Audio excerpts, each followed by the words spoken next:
તો સાક્ષાત કૃષ્ણ ભગવાનના દર્શન થઈ ગયા, ઈ પણ રાતના 12 વાગ્યા. આવી રીતના નહીં, હાલો બધું પહેલેથી કહો.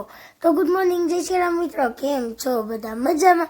સ્વાગત છે અમારા નવા વ્લોગમાં. સવારે જો મસ્ત વડાના ગાંઠિયા અને ચાનો નાસ્તો કરી લીધો, પછી થઈ ગયા મસ્ત એવા તૈયાર ને નીકળી ગયા શોપિંગ કરવા માટે. હું ને મારા ફઈજી પહોંચી ગયા પરિધિ સાડી સેન્ટરમાં. અહીંયા પહોંચીને તો મને એમ થયું કે મેં એક ખજાનો જ ગોતી લીધો.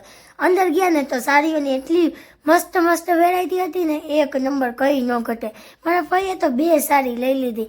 અને જો તમારે પણ આવું અવનવું કલેક્શન જોવું હોય ને તો પહોંચી જાજો પરિધિ સાડી સેન્ટરમાં, ગોંડલ રોડના ડીમાર્ટ પાસે, રાજકોટ. પછી તો શું, તડકો લાગી ગયો એટલે પી લીધો રસ ને પહોંચી ગયા ઘરે. ઘરે પહોંચીને મગાવી લીધા પીઝા, કારણ કે મને મારા દેરને પીઝા ખાવા હતા. મારા ફઈજીએ જો પેલા તો સ્નેપ મૂક્યો, પછી અમે બધાએ પીઝા ખાધા. મને મારા દેરને પીઝા તો બહુ જ ભાવે. કૌશલને એ લોકો થોડાક કામેથી બહાર ગયા હતા, એ આવ્યા એટલે અમે બધા જમવા બેસી ગયા, પછી સુઈ ગયા હતા.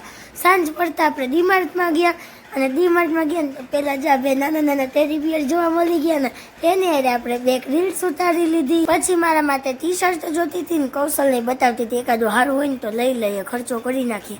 પણ કઈ જામી નહીં, કૌશલને ન ગમ્યું, મને ન ગમ્યું, એટલે બહાર નીકળીને પહોંચી ગયા જમવા માટે. જમવામાં આજે આપણે પંજાબી ખાધું. બાલાજીનો સ્ટોપ તો આપણે ફાઇનલ હોય જ, ત્યાં જઈને આપણે સિંગ સોડા પી લીધી.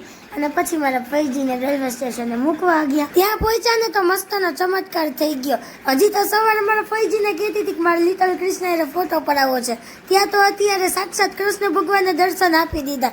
12 કલાકમાં તો જે મેં વિચાર્યું હતું ને એ બધું થઈ ગયું. આ નાનકડા બાલ ગોપાલને મેં મારા હાથમાં લીધા ને તો મને એમ થયું કે મારા આનાથી આગું જ નથી જવું, અને હું તો એમની સામે જ જોતી રહી ગઈ. તો બોલો જય દ્વારકાધીશ. તો મળીએ નવા વિડીયોમાં, ત્યાં સુધી જય શ્રી રામ. વિડીયો ગમ્યો હોય તો લાઈક કરો, શેર કરો અને ફોલો કરતા જજો ભૂલતા નહીં. Bye bye.